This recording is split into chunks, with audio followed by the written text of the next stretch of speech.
Ladies and gentlemen, welcome to the Coffee Cast tonight. Tonight is a Monday, Wednesday, Friday, which means it is professional night. Tonight, I am very, very excited to be bringing you a game between two extraordinarily high-caliber players.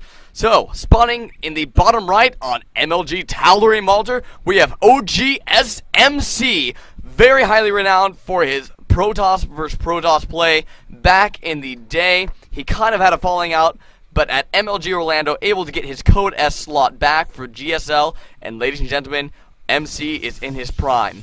But if you want to talk about somebody who is in his prime, look no further than IMMVP, the Terran Menace.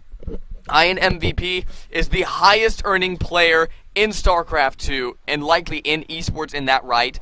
Without his team's salary, MVP has won over $250,000 in tournaments since StarCraft 2 came out. That is a lot of money for those of you who don't know, especially in South Korea. I am MVP, one of the best, if not the best player in the world.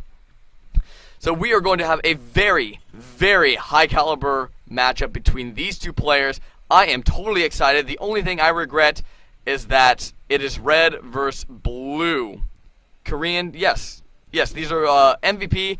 Both MVP and MC are Korean players. That is where almost all of the top professionals come from. Not all. You do have people like Huck and Indra, who are both actually at the Slayer's house now in Korea. Both now studying abroad, as you might say.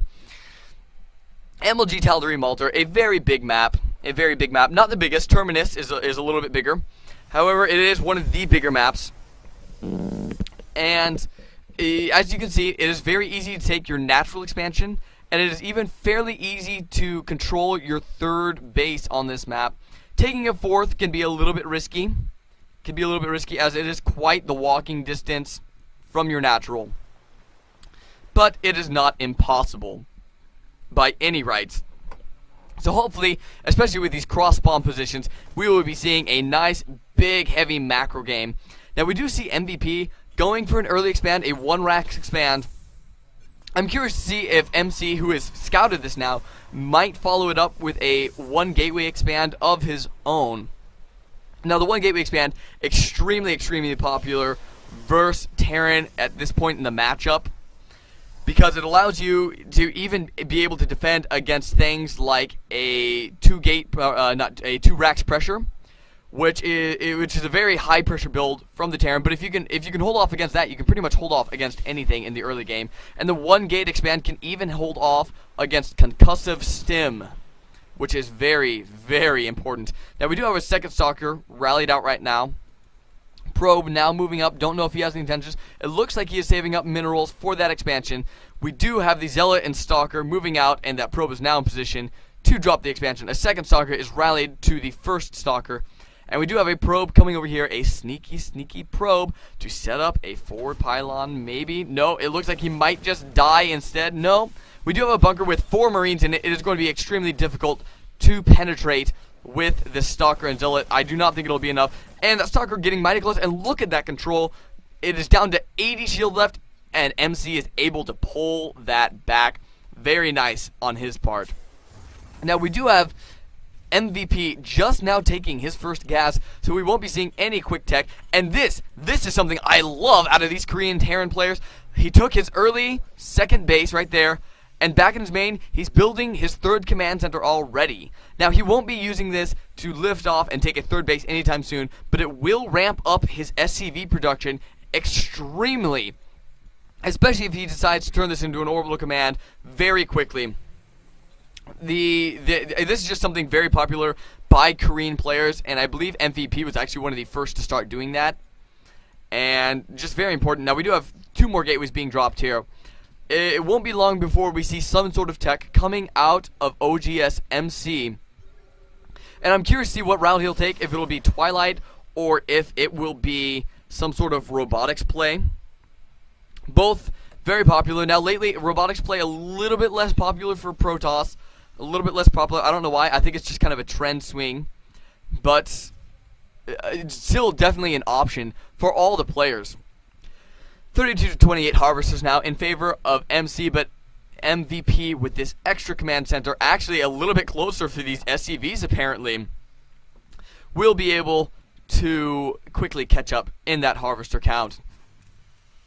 Not too much going on. Second bunker, stim being researched. 3 more gateways. There is the tech, well, I guess you could call it quote-unquote tech. There is the idea of what we are going to be doing. So we will be seeing Twilight play and Gateway play as, I guess I wouldn't necessarily say only Twilight play. I'd say Twilight play is more imminent at this point than Robotics play would be. Now, the 6th gate, Huck at MLG Orlando really brought in the heavy gateway play versus Terran. That is when it was originally popularized, and it looks like we are going to see a little bit of a Marine push out, and MC does not want to engage us with these 4 sentries and 2 zealots there. Smart choice by him. He would not be able to do too much there. The 3rd and 4th gases now going up for MC. He will have a lot of gas very quickly here, and we do have these 3 orbital commands. And you can actually see it's not really affecting. I don't know. I know that he used 1 or 2 scans.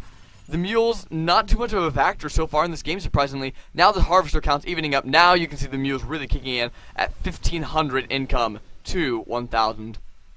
Factory on the way, as well as Terran infantry weapons level 1. I would really like to see a forge of some sort, 1 or 2 forges being dropped for MC, as he does, I believe, have the income to be able to support double upgrades, and you really don't want to fall behind in that upgrade count. So we do have a slight push out from MC here. However, he is not going to get very far, as there are 3 bunkers and a 4th being constructed. MVP a little bit cautious here, a little bit scared for some reason. Now, this is quite the ground force for MC here.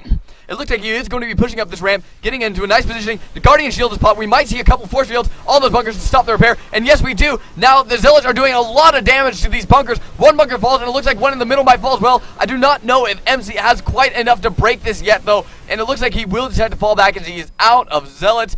However, we do have a massive warp-in of Stalkers and 1 more sentry. And MC going to be pushing back up the ramp. This is going to be a very interesting engagement here. See if MC can push through these bunkers. Now, he is doing, once again, a lot of damage to these bunkers with all these Stalkers. The Stalkers doing the extra damage to the buildings. However, the SCVs get around the force fields to the far side and are now mass repairing that bunker. More force fields go down. There are so many sentries in this combat. The last remaining bunker goes down. There is 1 in the far back here with 2 Marauders loaded up into it. 1 more bunker almost completed. You can actually have force field on top of that bunker, and that bunker is forced to be canceled. Another supply depot falls. And MC with a very, very scary looking push here. A lot of SCVs being pulled off now. A lot of the army being singled out. A lot of units falling here. There are so many Stalkers and more Zealots and sentries being morphed in the back here. It's going to be a very close engagement, but I think MC is definitely coming out ahead in this matchup. Now, there is a 2nd bunker constructed now. MC pushing along top to stay away from that 2nd bunker.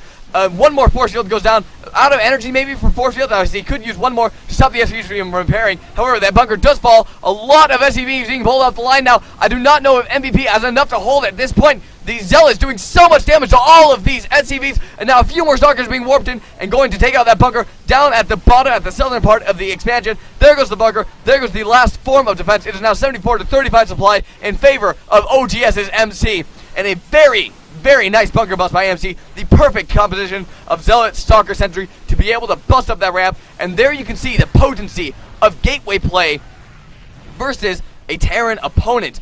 Now, we do have MC just making sure to fully take out this base. It's giving MVP a little bit of time back here, and it looks like we do have a couple medevacs out, and all of the SCVs being pulled off the line, so probably keeping those mules there, but I do not know if it's going to be enough, as there are quite a few units here. Zealots in the front taking the bulk of the damage in this battle. All of the SCVs fall. Now, we do have a couple of misfires onto the reactor over here, but it looks like MC is going to be able to clean up all of the units for MVP. Anyway, there's a little bit of biological units left. However, these medevacs starting to run a little bit low on energy, but I do not think it matters, as there is nothing left for them to heal in the first place. Another warping of Zealots and Stalkers coming into the main of MVP. It is now 74-17 supply, and there is nothing MVP can do in this game, and he is forced to GG out of this game. Now, once again, I would like to say that 6 gate pressure, so stunning.